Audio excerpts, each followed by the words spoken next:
Hello guys, ഞാൻ ഇന്ന് already ഒരു വീഡിയോ അപ്ലോഡ് ചെയ്തിരുന്നു കുറച്ച് നേരത്തെ മുമ്പ് സൊളാനോ USDT. പക്ഷെ ഞാനിങ്ങനെ ചാർട്ട് ഇങ്ങനെ നോക്കി വെച്ചപ്പോൾ ബിറ്റ് കോയിനിൽ എനിക്കൊരു ഞാൻ അനലൈസ് ചെയ്ത് വെച്ച എൻ്റേതായിട്ടുള്ള അനലൈസാണ് ഇത്. നിങ്ങളൊരു എഡ്യൂക്കേഷൻ പർപ്പസിന് മാത്രം യൂസ് ചെയ്യുക. നിങ്ങൾക്ക് ഇതിൽ നിന്ന് എന്തെങ്കിലും ഉപയോഗപ്പെട്ട കാര്യങ്ങളുണ്ടെങ്കിൽ അത് മാത്രം നിങ്ങൾ ചൂസ് ചെയ്യുക. ഇന്ന് ഞാൻ already BTC going to up ട്രെൻഡാണ്. കുറച്ച് ദിവസങ്ങളായിട്ട് BTC നല്ല രീതിയിൽ അപ് ട്രെൻഡാണ് പോകുന്നത്. ഈ മാർക്ക് ചെയ്ത ലൈൻ ഒരു അപ് ട്രെൻഡാണ്. BTC നല്ല രീതിയിൽ അപ് ട്രെൻഡാണ്. ഓൾറെഡി BTC ഇവിടെ നല്ല രീതിയിലൊരു കൺസോൾട്ടേഷൻ ഉണ്ടായിരുന്നു. ഈ ഒരു ഏരിയ പറഞ്ഞാൽ ഈ ഒരു റേഞ്ച് എന്ന് പറയുന്നത് നല്ല രീതിയിൽ കൺസോൾട്ടേഷൻ നടന്ന ഒരു റേഞ്ചാണ്.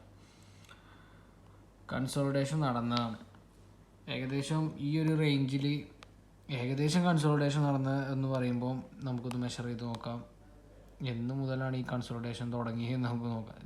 നമുക്ക് ഇവിടെ നിന്ന് തന്നെ കൂട്ടിയാണ് ഇത്ര ഒരു ഏരിയയിൽ കിട്ടിയാൽ ഏകദേശം 6 ദിവസവും 20 മണിക്കൂറോളം അവിടെ കൺസോൾട്ടേഷൻ നടന്നിരിക്കണേ. നല്ലൊരു കൺസോൾട്ടേഷൻ നടന്നു കഴിഞ്ഞ ശേഷം ഒന്നെങ്കിൽ മാർക്കറ്റ് ഒന്ന് നല്ല രീതിയിൽ ട്രെൻഡ് പൊന്തിയിട്ട് ഇങ്ങനെ വരാൻ ചാൻസ് ഉണ്ട്. ഇതുപോലെ വരാനൊരു ചാൻസ് ഉണ്ട്. ഇങ്ങനെ ഒന്ന് മേലെ പോയിട്ട് പിന്നെ ഒന്ന് താഴത്ത് വന്ന് ഇവിടെ നിന്ന് എടുത്തിട്ട് ഇങ്ങനെ ഒന്ന് മേലേക്ക് പോകാൻ ചാൻസ് ഉണ്ട്. അതല്ലാന്നുണ്ടെങ്കിൽ താഴത്ത് പോകാൻ ചാൻസ് ഉണ്ട്.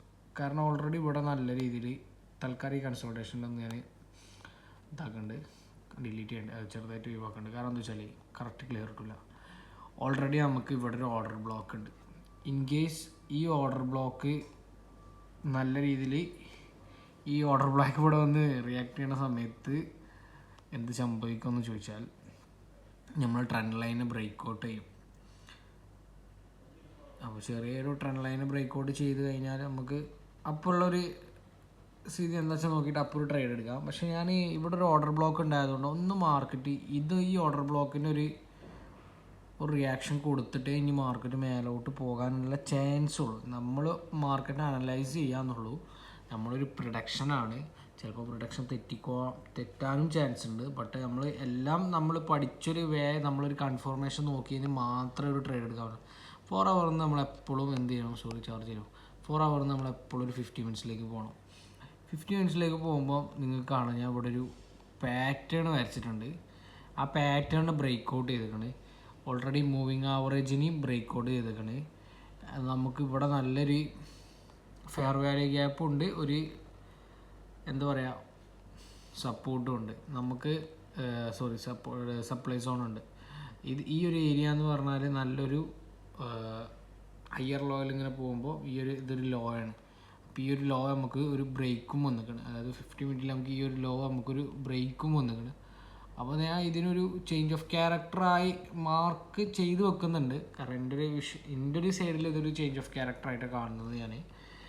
പിന്നെ ഈ ഒരു ഫെയർ വാല്യൂ ഗ്യാപ്പ് നോക്കാനുള്ളൊരു റീസണും കൂടി വേറെ ഒന്ന് കാണിച്ചു തരാം. 4 hour മിനിറ്റിൽ നോക്കുമ്പോൾ ഇതൊരു ചെറിയൊരു ഫെയർ വാല്യൂ ഗ്യാപ്പാണ്. പക്ഷെ നമുക്ക് മാർക്കറ്റിന് തിരിച്ച് ഇതുവരെ വരാനുള്ള ചാൻസ് കാണുന്നുണ്ട്. ഇവിടെ വന്നിട്ട് ഒന്ന് താഴ്ത്തു പോകാനുള്ള ചാൻസ് ഉണ്ട്.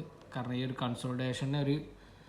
കൺസോൾട്ടേഷൻക്ക് എന്താ പറയുക, ഒരു ബ്രേക്കൗട്ട് എന്നൊരു കൺസോൾട്ടേഷൻ ഇപ്പോൾ ഇത് റെസിസ്റ്റൻറ്റിനെ ബ്രേക്ക് ചെയ്തിട്ടാണ് അത് മേലോട്ട് കുതിച്ച് കയറിയത്. ഇനി റെസിസ്റ്റൻറ്റിനെ ഒന്ന് സപ്പോർട്ടാക്കി റിയാക്ട് ചെയ്യാൻ വേണ്ടി ഇവിടെ വരെ ഒന്ന് മാർക്കറ്റ് ഇവിടെ വരെ വന്നിട്ട് ഒന്ന് മേലെ കയറി പോകാൻ ചാൻസ് ഉണ്ട്. അപ്പോൾ നമുക്ക് ഇനി ഒരു ഫെയർ വാല്യൂ ഗ്യാപ്പിൻ്റെ ഈ ഒരു റേഞ്ചിൽ, അതായത് ഞാൻ ജസ്റ്റ് ഒന്ന് മാർക്ക് ചെയ്യുന്നുണ്ട്, ഈ ഒരു റേഞ്ചിൽ വന്നു കഴിഞ്ഞാൽ നമുക്ക് നല്ല രീതിയിൽ കൺഫർമേഷൻ ഉണ്ടെങ്കിൽ നമുക്ക് ഇവിടെ ഒരു ട്രേഡ് ഓപ്പൺ ചെയ്യാമെന്നാണ്. പക്ഷെ നമുക്ക് ഇതുവരെ ഒരു കൺഫർമേഷന് നമ്മൾ വിചാരിച്ച ലെവലിൽ ഇങ്ങനെ പോകുന്നുണ്ട്.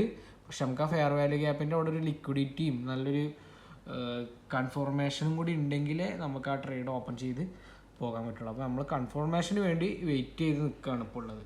ഇതാണ് ഇപ്പോൾ എൻ്റെ ഒരു BTC അനലൈസ്.